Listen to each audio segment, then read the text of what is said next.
Hello. Hi.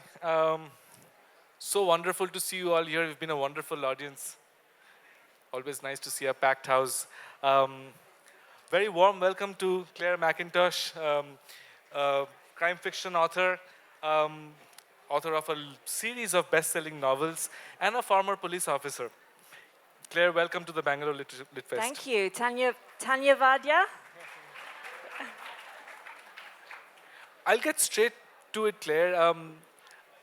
I wrote a police procedural myself, and one of the things that I felt very jealous about when I was reading your profile is that it took me a lot of time and effort to get through to a position where I was able to spend time with the police officers, to get a sense of what police work is like, police life is like. Um, but as a former police officer, you already knew that before you I, started I writing. mean, look, I think you were lazy not to have a 12-year career in the police as part of your research. Honestly, what were you doing? Obviously, it makes it a lot easier. So I know how to investigate a murder. What I think is important, actually, when we write crime fiction, is not accuracy, but authenticity. So I don't think it really matters whether all the facts are right. And actually, sometimes you can't make them right because it gets in the way of the story. And we're not writing police manuals, we're writing entertaining, thought-provoking fiction. And that means that sometimes you have to bend the rules a bit. So I'll give you an example of that. I know that when there's a murder investigation, there's a huge investigative team. You might have 20, 30, 50 detectives working on that case, and all of them are doing lots and lots of individual actions, and together as a team, they're going to hopefully solve that case. We don't want that as readers. We don't want to meet 50 detectives.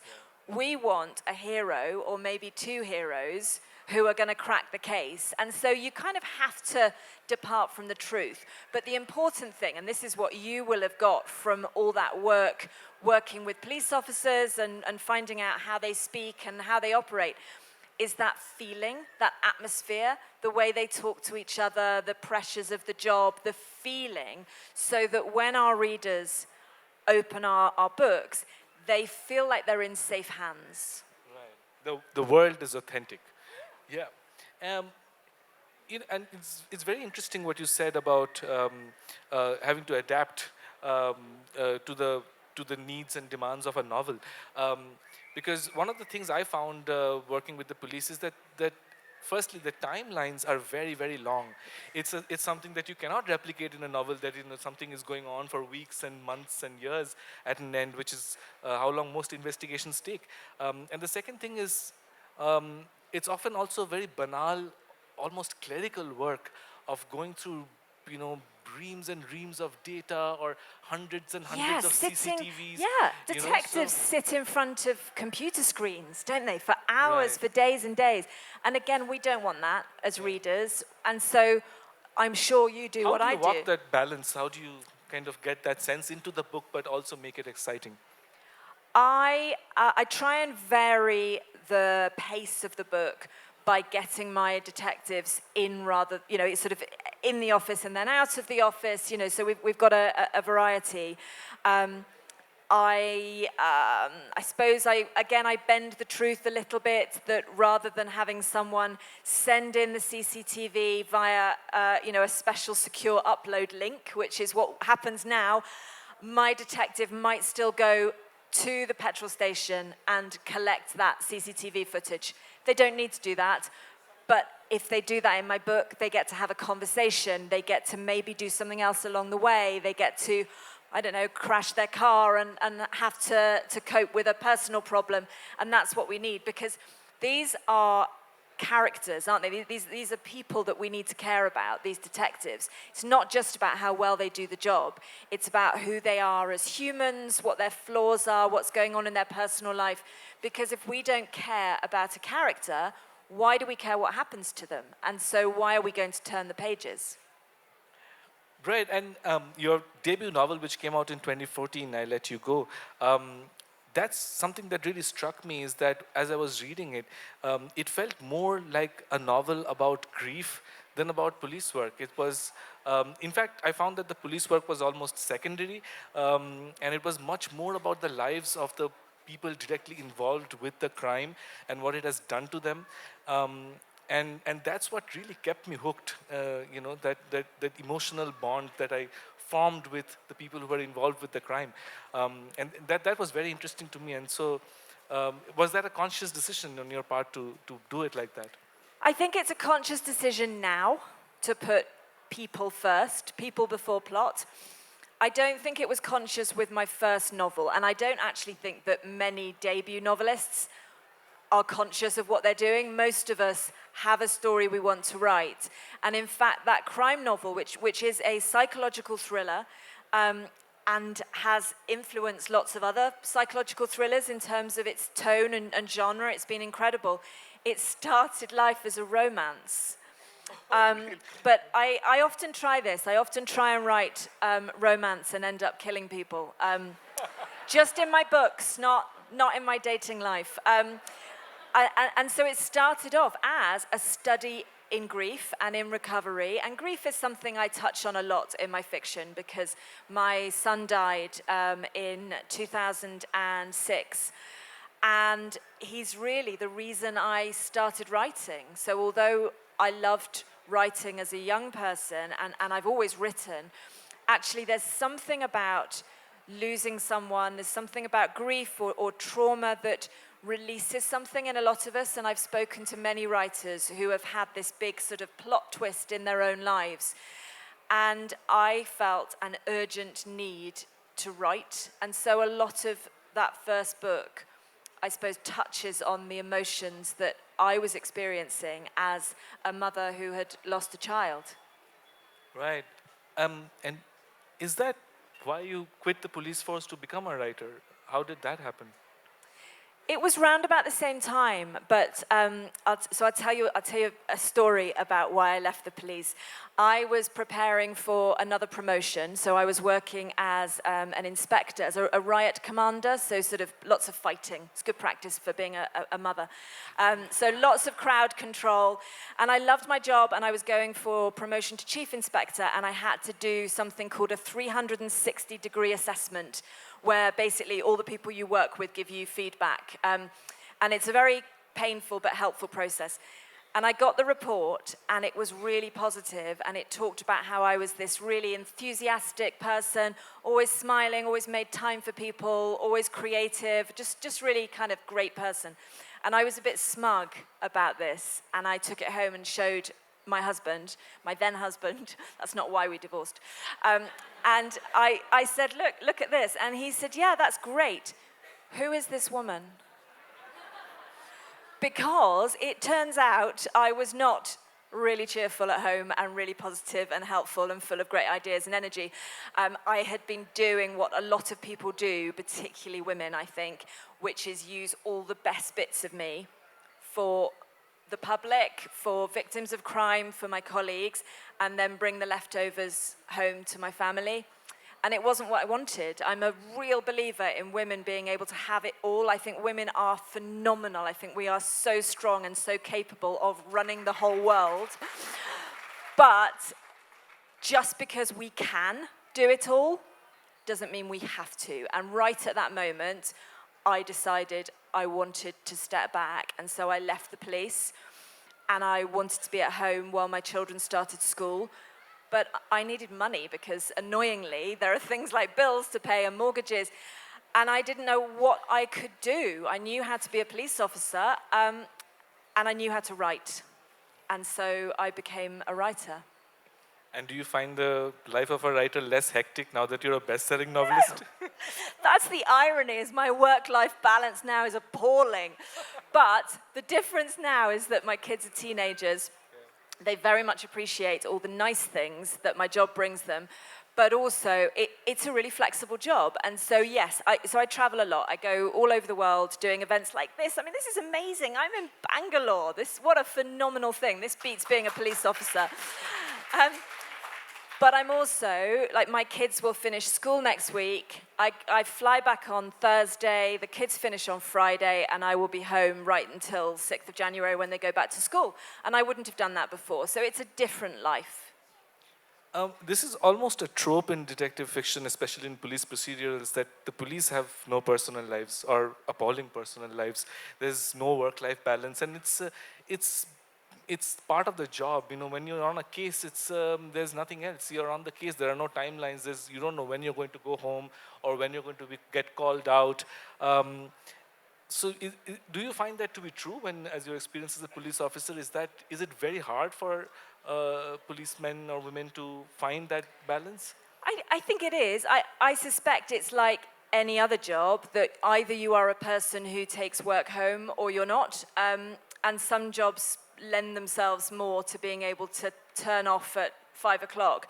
I was really bad at switching off, in the same way that right now my stories live in my head. So I am very present. I'm talking to you. I'm looking at all you gorgeous people.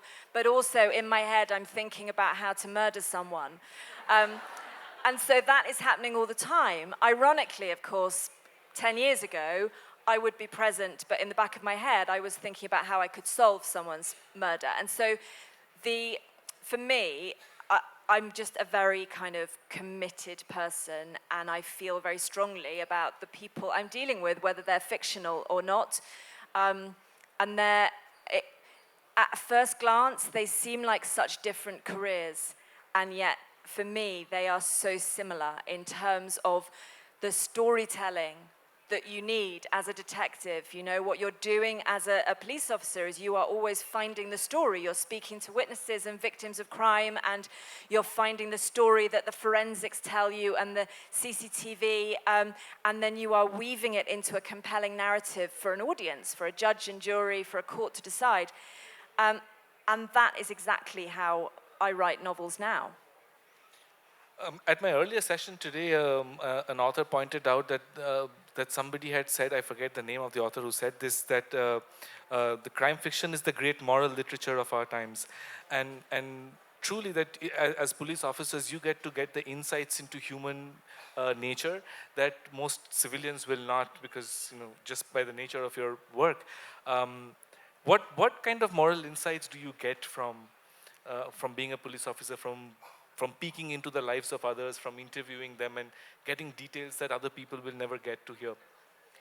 The fundamental thing that my job as a police officer taught me, that I carry through to my writing, is that any one of us is capable of doing terrible, terrible things.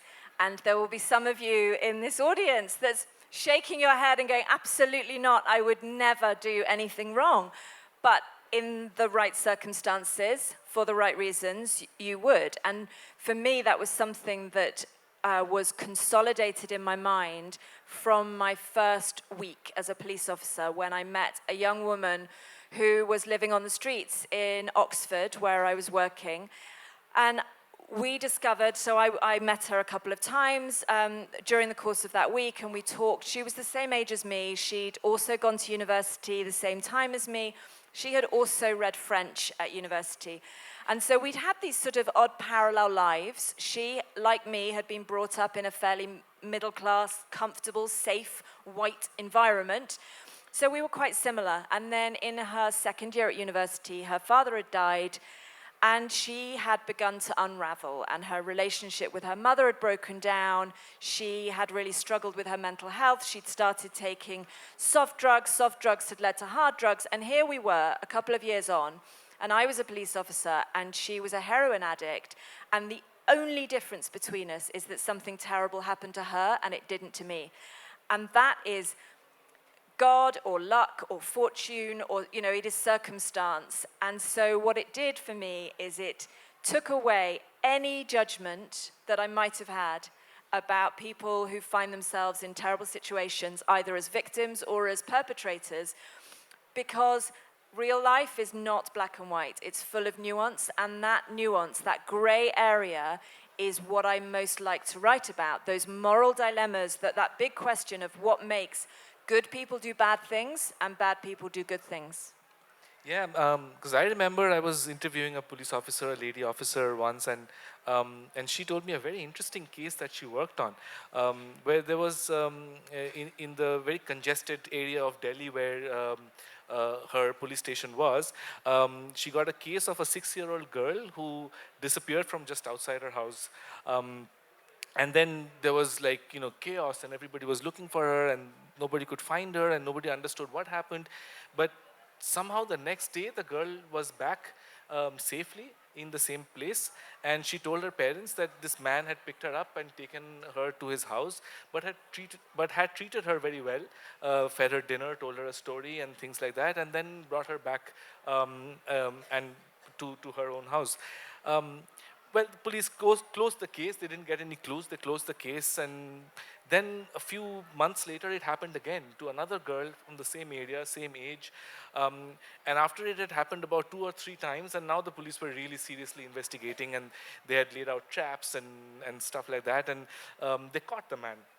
And what they discovered was that the man had lost a girl of that age of his own. He was a single father who had lost this girl, and his grief, and in his grief, had unraveled himself, and was doing this as some kind of coping mechanism.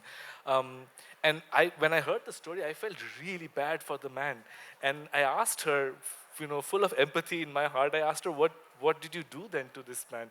So she very coldly answered that, well, we prosecuted him according to the law. What else? This is a really hard. Oh God, what a fascinating story. I think you have to prosecute. You can't have laws and then decide not to use them. But I guess certainly in our court system that I'm familiar with in the UK, that's where sentencing comes in. That's where a judge might say, you have been found guilty of this. However, this is what we understand about the mitigation, and so maybe you're not going to go to prison. But those moral issues, I think that is fascinating, and that ability as well to, as writers, to be able to humanize somebody who is a terrible, terrible person. And a really classic example of this is Hannibal Lecter in The Silence of the Lambs, where obviously Hannibal Lecter is not a nice person. You are not going to invite him round for dinner. But he loves classical music. He's well-read. He's charming. He's handsome. We read that book or we watch the film, and he's the character we want more of. It's not the detective. It's not whatever her name is. I can't even remember her name. Jodie Foster. It's Hannibal, and that is such a gift, and it's what all of us as crime writers, I think, try and do with our own characters.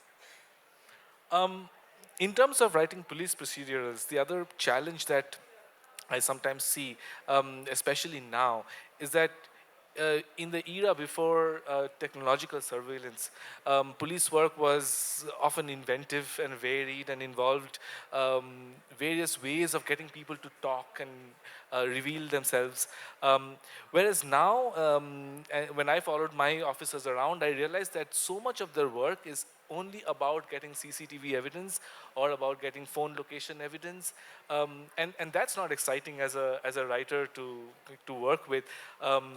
How do you, again, walk that balance and walk that line between? I know, and I do think that perhaps years ago, when it was weirdly completely acceptable to arrest someone, throw them in a cell for 7 days and beat them up 3 times a day, I'm sure it was more interesting to write about. Sadly for writers, happily for human rights, we don't do that anymore, at least hopefully not. And so, yeah, it can be a bit dry and a bit formal, but there's still a place for the instinct of a police officer. And actually, I think what we see now in crime fiction is a move away from the straight police procedural to things that perhaps put us inside the head of the villain and the victim as well, that gives us that sense of jeopardy, and also, as we've touched on today, gives us that sort of behind-the-scenes look at the detective, so we see them as a rounded human being. Yeah, which is something you do so very well. And um, The other thing about that I wanted to know is that your characters, like Fionn and Leo, the two cops, are also avoidant. They're relationship avoidant. They're commitment phobic, and quite chaotic in their personal lives, and find it difficult to balance between the two things. Um, how much time do you spend thinking about their personal lives, your characters, as opposed to the plot of the book? A lot. It does depend slightly on what book I'm writing, and with that particular series, because it's very character-led, the characters came first, whereas right now I'm working on my 2027 thriller. It's a standalone thriller, and I know what the plot is, and the plot came first, but now I have to put the characters in. And so the way I do that is, it's a little bit like advertising for a job. I sort of, I know, for example, that I have a woman, a central character in this thriller who is she's going to do something very, very out of character and slightly sort of embarrassing for her. And if that secret got out, it would be really professionally humiliating. So because I know that the stakes have got to be really high, I know this thing that she does has to be humiliating, that means it has to matter. And in order for it to matter, it means she probably has to be in a position of responsibility or authority or, have a good reputation. And so that sort of starts to build almost like a job spec where I say, okay, so now I know I need a woman sort of this age in this sort of job. So I kind of build them up, and then I end up with something that is a little bit like a CV. I kind of know what they do, but I don't know who they are as people. And my process then is to put them in my head and just sort of live with them. And so this morning, for example, I went for a walk around the area and did not get run over, which I feel like is quite achievement. Because it was wild out there. But I went for a walk to buy a lipstick because I managed to leave all my makeup on the plane. And as I was walking, I was carrying one of my characters in my head, and I was thinking, what color lipstick would you buy? Would you even care? Would you worry that you've left your makeup on the plane? Would you be coming to India if you came here? Would you want to eat, the food? Would you like the weather? All these sorts of things that won't make it into the book, right, but help me build out a proper three-dimensional person. Wonderful. Maybe we'll throw it open to the audience to get a few questions from them. Anybody would like to ask? Gentlemen there, can we get the mic there? Long trip for the mic. Hello, can you hear me? Yes. Yeah, there's a question to Claire. I think during the so-called, the golden age of British crime fiction in the 20s and 30s, the Agatha Christie time, so the whole appeal of the whodunit and the solving mysteries was sort of at a deeper level to sort of restore order to, kind of metaphorically restore order to society which had been disrupted after the First World War. And that was sort of the idea behind, the crime solving a deeper level. So do you feel with crime fiction today, is that same impulse, is it the same impulse of wanting to sort of restore order to a chaotic world, or are there now different metaphorical aspects to it? I love that question. Thank you. That was brilliant. Yes, I completely think that this is why we still read crime fiction. I think that the world is always chaotic. I think there are always things that go wrong, and crime fiction gives us a sense of order, a sense of justice prevailing, it's the equivalent of the happy ever after in romance. We want to know that a chaotic world can be put back to peace. So I think that's absolutely true. The other element, I think, we touched on it earlier, that sort of those moral issues, those dilemmas that we actually face more and more now as the world becomes more complex and relationships become more complex. Thank you. More questions? Yeah. Back there. Okay, yeah, please. Hello, Claire ma'am. It was really amazing hearing you speak. My question was just, does the life imitate art ever come into your books? Like cases that you've solved, does it ever psychologically bleed into your writing, and do you like catch yourself ever? Has there ever been like an example of that into your writing? I would be so terrified if my life suddenly imitated my art. It doesn't in that sense. What happens is I suppose the two things feed on each other, and so sometimes I meet someone who kind of ends up in a book, or I listen to someone talk and that's how a character talks, or one of my characters starts doing something and I think I'm going to do that. Quite often my characters take on hobbies that I have become obsessed with lately. So last year I became obsessed with cricket, having never played it in my life. And for the whole summer I made it my entire personality. And then September came and I haven't picked up a cricket bat since and have no interest in it. And so anyway, one of my characters also utterly obsessed with cricket. So I think it works more in that way than the other way.